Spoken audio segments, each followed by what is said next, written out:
Hello दोस्तों, स्वागत करता हूं आपके अपने YouTube channel CGWR current GK with revision में। आज है 24 सितंबर और बात कर रहे हैं आज के जो भी मोस्ट इम्पॉर्टेंट क्वेश्चन है उन सभी के बारे में। बात करते हैं आज के वीडियो के फर्स्ट क्वेश्चन की। फर्स्ट क्वेश्चन है, कौन सा देश संघाई सहयोग संगठन, जिसको संघाई कोऑपरेशन ऑर्गेनाइजेशन कहते हैं, का नवा परमानेंट जो मेंबर है वो बन चुका है। इसका राइट आंसर होगा ऑप्शन सी। ईरान जो है वो बेसिकली यहाँ का नवा सदस्य बन चुका है, जिसको इस्लामिक रिपब्लिक ऑफ ईरान के नाम से भी जाना जाता है। फिर अपने बात करते हैं जो बाकी के ऑप्शंस हैं उनके बारे में। जैसे इंडोनेशिया की बात करते हैं तो भारत और इंडोनेशिया के बीच में अभी एक नेवी एक्सरसाइज हुआ था जिसको समुद्र शक्ति नाम दिया गया था। स्विट्ज़रलैंड की बात करते हैं तो ग्लोबल इनोवेशन इंडेक्स जो अभी जारी किया गया था 2021 का, उसके अंदर टॉप किया था। इंडिया ने इसके अंदर 46 रैंक हासिल की। 2018 इससे पहले जो 2020 के अंदर ये जो इंडेक्स जारी किया गया उसके अंदर भारत की जो रैंक थी 48 रैंक थी। इसी तरह से जापान की बात करते हैं तो जापान के साथ भारत जो है नेक्स्ट मंथ के अंदर मालाबार जो तट है जो कि यूएसए, ऑस्ट्रेलिया और इंडिया के बीच में आयोजन किया जाएगा, जो कि बंगाल की खाड़ी में इसका आयोजन किया जाएगा।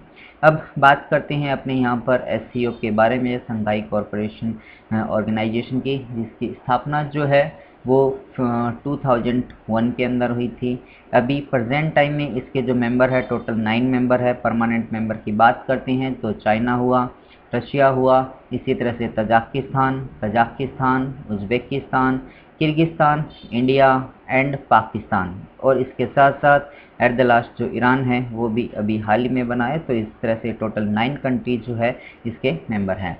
इसके हेडक्वार्टर की यदि अपनी बात करते हैं तो चाइना के जो बीजिंग है इसकी राजधानी वहाँ पर प्रेजेंट है। और इसके जो अभी प्रेजेंट टाइम के अंदर सेक्रेटरी जनरल की बात करते हैं तो रशिया के व्लादिमीर नोरोव जो है वो अभी बने हुए हैं। फिर बात करते हैं नेक्स्ट क्वेश्चन के बारे में। नेक्स्ट क्वेश्चन है, चेंज मेकर अवार्ड 2021 जो अभी हाल ही में किसने जीता है? इसका राइट आंसर होगा, बांग्लादेश की रहने वाली है, इनका नाम है फिरोज फेजा बिथिर जी। और ये जो है बेसिकली एक मोनेर नाम का एजुकेशन स्कूल है, बेसिकली ये को फाउंडर मानी जाती है। और ये जो है बेसिकली जो अपने डीफ पर्सन होते हैं या फिर डिसेबल्ड पर्सन होते हैं या फिर जो मेंटल हेल्थ जिनकी सही नहीं होती है उनसे रिलेटेड बेसिकली ये स्कूल है। और इसी के तहत बेसिकली ये जो काउंसिल है वो भी करती है और 24/7 जो है फैसिलिटी भी ये इसकी प्रोवाइड करवाती है।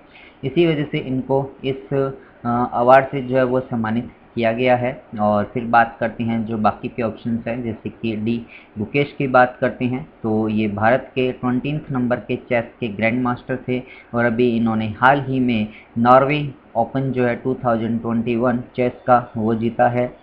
आनंद कुमार की बात करते हैं जो कि सुपर 30 के संस्थापक माने जाते हैं और इनको भी हाल ही में जो स्वामी ब्रह्मानंद पुरस्कार है 2021 का उससे सम्मानित किया गया।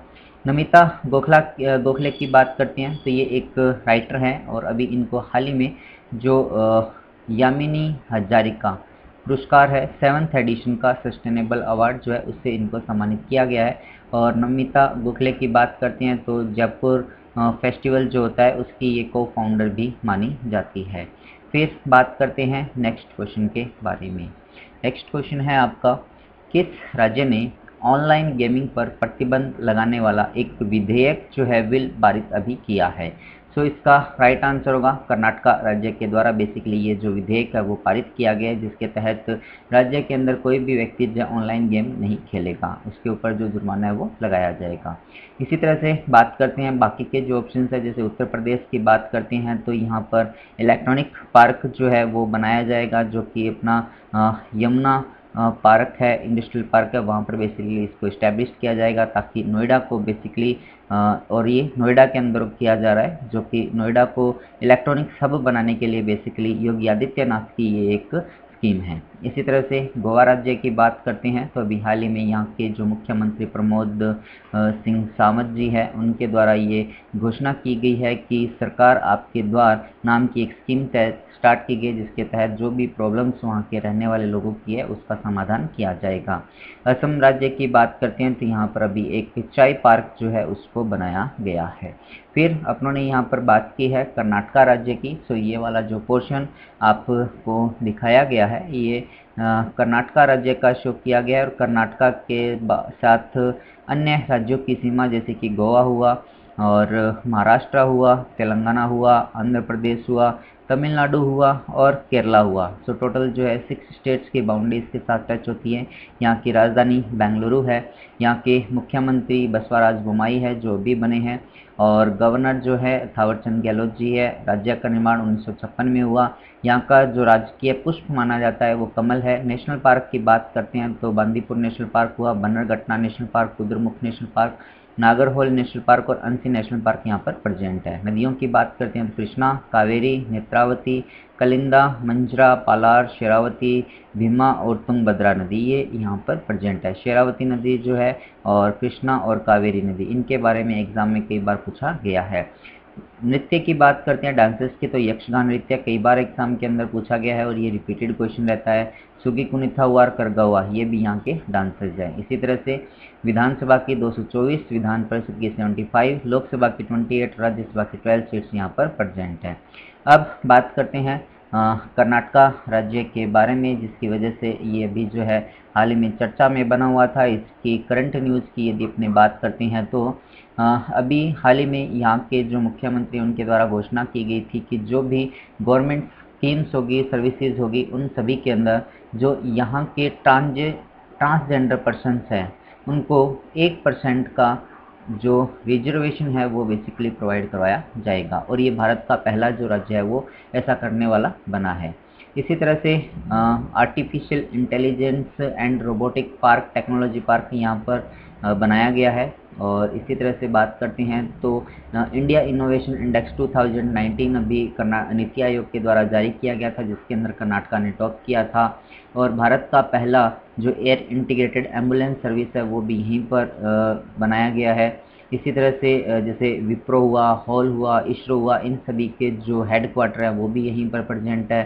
सिलिकन ऑफ वैली जो है वो बेसिकली कर्नाटका की जो राजधानी बेंगलुरु उसी को कहा जाता है। तो ये कुछ फैक्ट्स थे जिसकी वजह से ये भी चर्चा में बना हुआ था। फिर बात करते हैं, यदि आप लोगों को ये वीडियो पसंद आ रहा हो तो आप इसे लाइक कीजिए और अपने दोस्तों के साथ इसको शेयर भी आप ज़रूर कीजिएगा। फिर बात करते हैं नेक्स्ट क्वेश्चन के बारे में।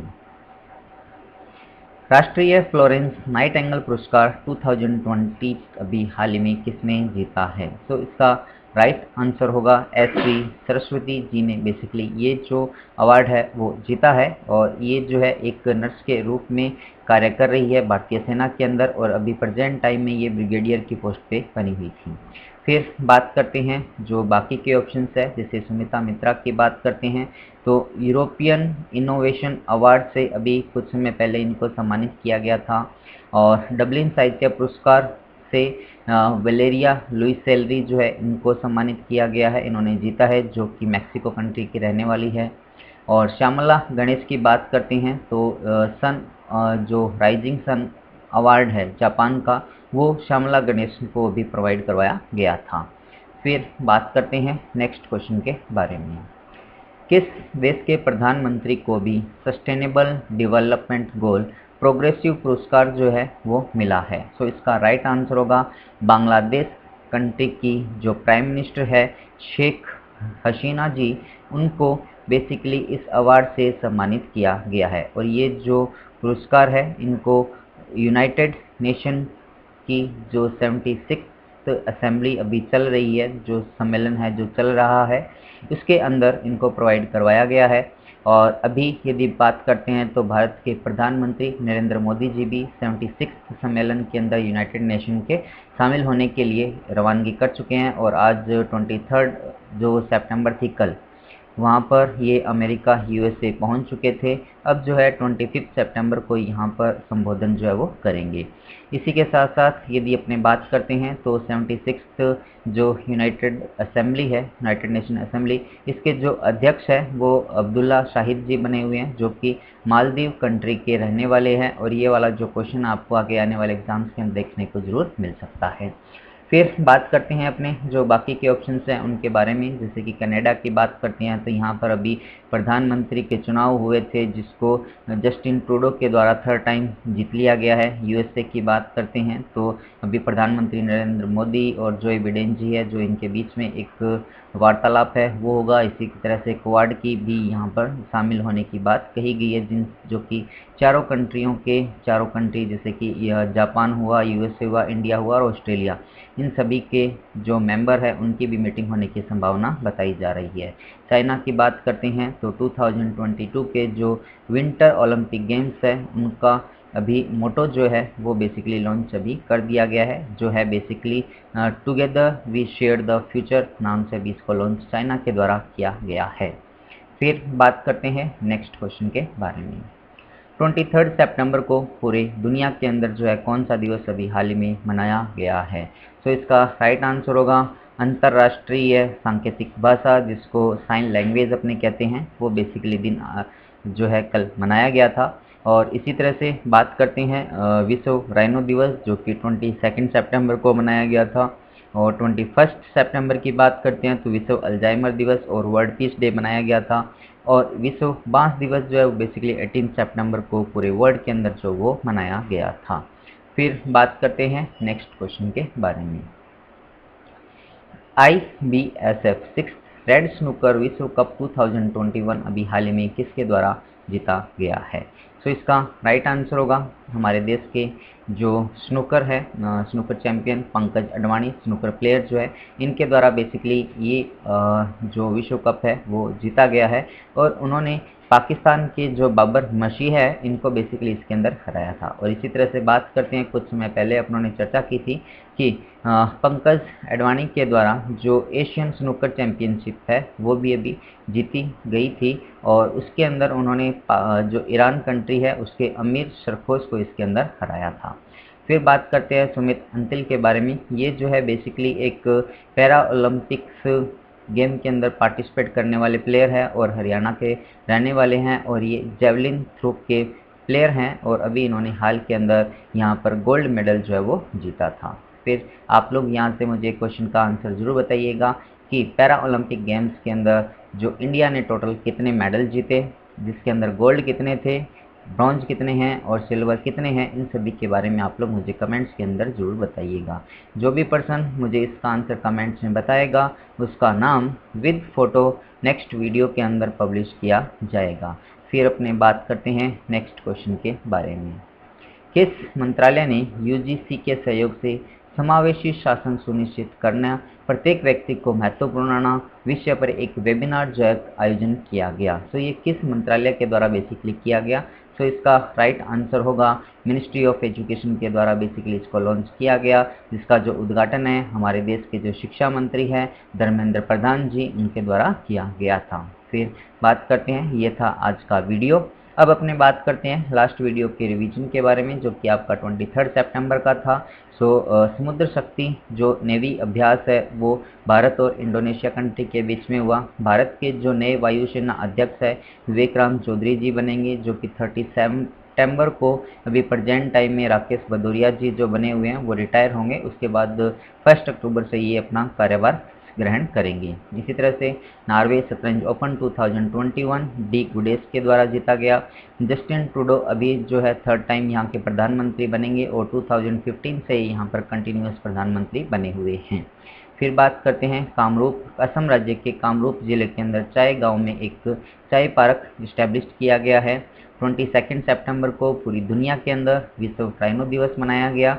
और भारत के अंदर जो केंद्र शासित प्रदेश है लद्दाख, वहाँ पर पहली बार the Himalayan festival film festival 2021 का आयोजन जो है वो किया जा रहा है और ये यहाँ का जो है फर्स्ट एडिशन भी माना जा रहा है। इसी तरह से भारत में कितने बीचेज या समुद्र तट है जिनको ब्लू फ्लैग का सर्टिफिकेशन है वो मिल चुका है। सो टोटल जो है 10 है। इससे पहले बात करते हैं तो 8 थे, अब जो है वो 2 मिल चुके हैं। इसके बारे में यदि अपने बात करते हैं तो एक तो तमिलनाडु का है और एक पुडुचेरी का है। सो इन दोनों के जो बीच है उनके नाम आप लोग कमेंट्स के अंदर मुझे बता सकते हैं। फिर बात करते हैं आज के वीडियो के जो क्वेश्चन थे उन सभी के आंसर आपको यहाँ पर शो किए गए हैं। At the last, thanks for watching, thank you so much.